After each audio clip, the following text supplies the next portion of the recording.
ஓம் சாந்தி. பாபாவின் நினைவோடு 12/12/2025 முரளியின் சாரத்தை பார்க்கலாம். பாபா கேள்வி கேட்குறாங்க. விகாரமற்றவர்களாக ஆவதற்காக குழந்தைங்களாகிய நீங்கள் என்ன முயற்சி கண்டிப்பாக செய்யணும்னு. பதில்: ஆத்மாபிமானி ஆவதற்கான முயற்சியை கண்டிப்பாக செய்யணும். புருவ மத்தியில் ஆத்மாவை மட்டுமே பார்க்கக்கூடிய பயிற்சி செய்யணும். ஆத்மா ஆகி ஆத்மாவிடம் பேசுங்கள். ஆத்மாவாக ஆகி கேளுங்கள். தேகத்தின் மீது பார்வை போகக்கூடாது. இதுவே முக்கியமான முயற்சி ஆகும். இந்த முயற்சியில்தான் தடைகள் ஏற்படுகின்றன. முடிந்தவரை இந்த பயிற்சியை செய்யுங்கள். நான் ஆத்மா, நான் ஆத்மா என்று பாபா பயிற்சி செய்ய சொல்லியிருக்காங்க. குழந்தைகளாகிய நாம் எப்பொழுது பயமற்றவர்களாக ஆக முடியும் என்று பாபா கூறுவது என்ன? பாபா சொல்கிறாங்க, இன்னும் பயமற்றவராக ஆகவில்லைன்னு சொல்கிறாங்க. முழுமையாக ஆத்மாபிமானியாக ஆகிவிடும் பொழுது பயமற்றவர்களாக ஆவார்கள். பயப்படுவது என்பது பக்தி மார்க்கத்தில் நடக்கின்றது. நீங்கள் அனைவரும் மகா வீரர்கள். மாயின் மீது எப்படி வெற்றி கொள்ளப்படுகின்றது என்பது உலகில் யாருக்குமே தெரியாதுன்னு பாபா சொல்லி புரிய வைக்கிறாங்க. நெக்ஸ்ட்டு, நாம் முதலில் எந்த மிஷனை சேர்ந்தவர்களாக இருந்தோம், இப்பொழுது நாம் எந்த மிஷனை சேர்ந்தவர்களாக ஆகியிருக்கிறோம் என பாபா கூறுவது என்ன? பாபா சொல்கிறாங்க, நீங்கள் மீட்பு படையை சேர்ந்தவர்கள். ஈஸ்வரிய மிஷன் இல்லையா? முதலில் சூத்திரர்களின் மாயாவி மிஷனை சேர்ந்தவர்களாக இருந்தீர்கள். இப்போது நீங்கள் ஈஸ்வரிய மிஷனை சேர்ந்தவர்களாக ஆகியுள்ளீர்கள். உங்களுக்கு அதிகமான மகத்துவம் உள்ளதுன்னு பாபா சொல்லி புரிய வைக்கிறாங்க. நெக்ஸ்ட்டு, யாரையும் மாயை என்ற முதலை விழுங்கி விடுகின்றது என்று பாபா கூறுவது என்ன? பாபா சொல்கிறாங்க, நீங்கள் மகாவீராக ஆகி கொண்டிருக்கிறீங்க இல்லையா? கோவில்களிலும் கூட சிலரை யானை மீது சவாரி செய்பவராகவும் சிலரை குதிரையின் மீது காட்டுகின்றனர். இப்போது அப்படிப்பட்ட சவாரி செய்வது எதுவுமே கிடையாது. மகாரதி என்று தந்தை சொல்றாரு. மகாரதி என்றால் யானை மீது சவாரி செய்வது. அவர்கள் பிறகு யானையை நடத்துபவராக காட்டிவிட்டனர். எப்படி யானையை முதலை சாப்பிட்டது என்பதையும் புரிய வைத்துள்ளனர். மகாரதிகளையும் சில சமயம் மாயை எனும் முதலை விழுங்கி விடுகிறது என தந்தை புரிய வைக்கின்றார். உங்களுக்கு இப்போது ஞானத்தின் விழிப்புணர்வு வந்துள்ளது. நல்ல நல்ல மகாரதிகளையும் கூட மாயை தின்று விடுகிறது. இவை ஞானத்தின் விஷயங்களாகும். இதனை யாரும் வர்ணிக்க இயலாது. விகாரமற்றவராக ஆக வேண்டும். தெய்வீக குணங்களை தாரணை செய்ய வேண்டும்னு தந்தை சொல்றாரு. நெக்ஸ்ட், கர்மம் அகர்மமாக எங்கு நடக்கின்றது என்று பாபா கூறும் விளக்கம் என்ன? பாபா சொல்றாங்க, இந்த தேகம் நடிப்பை நடிப்பதற்காக கிடைச்சிருக்கு. எனவே தேகத்திற்குத்தான் பெயர் வைக்கப்பட்டிருக்கிறது. இந்த சமயத்தில் நீங்கள் ஆத்மாபிமானியாக ஆகி திரும்பி செல்லணும். இந்த பெயர் நடிப்பை நடிப்பதற்காக வைக்கப்பட்டுள்ளது. பெயர் இல்லாமல் வேலை காரியங்கள் நடக்காது. அங்கும் கூட வேலை காரியங்கள் நடக்கும் இல்லையா?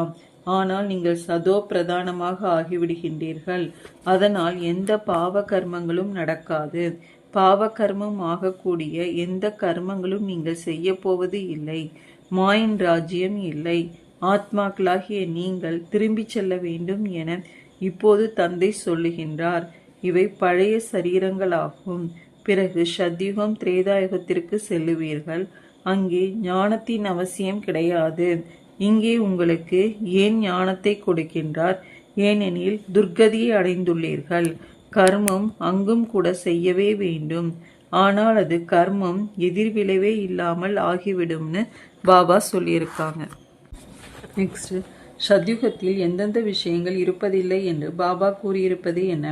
பாபா சொல்றாங்க, சத்யுகத்தில் நீங்கள் தூய்மையாக இருக்கின்றீர்கள். எனவே அனைத்து வேலை காரியங்களும் தூய்மையாக ஆகின்றது. தமோ பிரதான ராவண ராஜ்யத்தில் உங்களுடைய வேலை காரியங்கள் கெட்டதாக ஆகிவிடுகின்றது. ஆகையினால் மனிதர்கள் தீர்த்த யாத்திரை முதலானவைகளுக்கு செல்லுகின்றனர். சத்யுகத்தில் தீர்த்த யாத்திரை செல்ல வேண்டியது யாரும் பாவம் செய்வது இல்லை.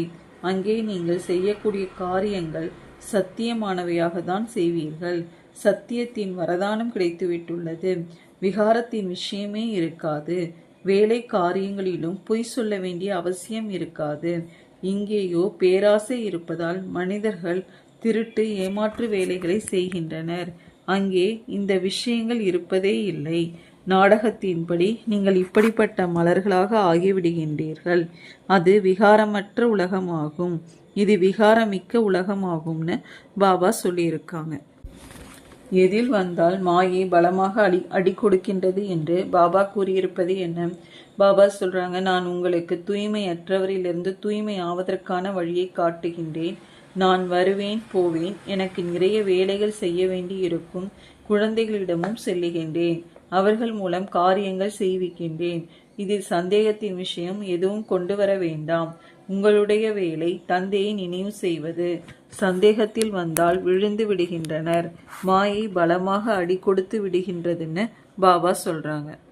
நெக்ஸ்ட், மற்றவர்களுக்கு எப்படி நாடி பார்த்து புரிய வைக்க வேண்டும் என்றும் இந்த படிப்பை குஷியுடன் படிக்காவிட்டால் என்ன ஆகும் என்றும் பாபா கூறுவது என்ன? பாபா சொல்றாங்க, யாராவது ஏதேனும் கேள்வி பதில்களில் குழப்பமடைவதை பார்த்தீர்கள் என்றால் அவர்களுக்கு சொல்லுங்கள், நீங்கள் இந்த விஷயங்களை விடுத்து ஒரு தந்தையின் நினைவில் இருக்கக்கூடிய முயற்சி செய்யுங்கள். சந்தேகத்தில் வந்தால் படிப்பையே விட்டு விடுவார்கள், பிறகு நன்மையே ஏற்படாது. நாடி பார்த்து புரிய வைக்க வேண்டும். சந்தேகத்தில் இருந்தால் ஒரு விஷயத்தை நிலைக்க செய்ய வேண்டும். மிக யுக்தியுடன் புரிய வைக்க வேண்டியதாக இருக்கின்றது. குழந்தைங்களுக்கு முதலில் இந்த நிச்சயம் இருக்க வேண்டும். பாபா வந்துள்ளார், நம்மை தூய்மையாக்கி கொண்டிருக்கிறார் என்ற நிச்சயம் குழந்தைங்களுக்கு முதலில் இருக்க வேண்டும். இந்த குஷி இருக்கின்றது. படிக்கவில்லை என்றால் தேர்ச்சியடைய மாட்டார்கள். அவர்களுக்கு குஷியும் கூட எப்படி வரும்? பள்ளியில் படிப்பும் கூட ஒன்றாகத்தான் இருக்கும். பிறகு சிலர் படித்து லட்சக்கணக்கில் சம்பாதிக்கின்றனர், சிலர் 5-10 ரூபாயும் சம்பாதிக்கின்றனர்னு பாபா சொல்லியிருக்காங்க. அச்சா, ஓம் சாந்தி.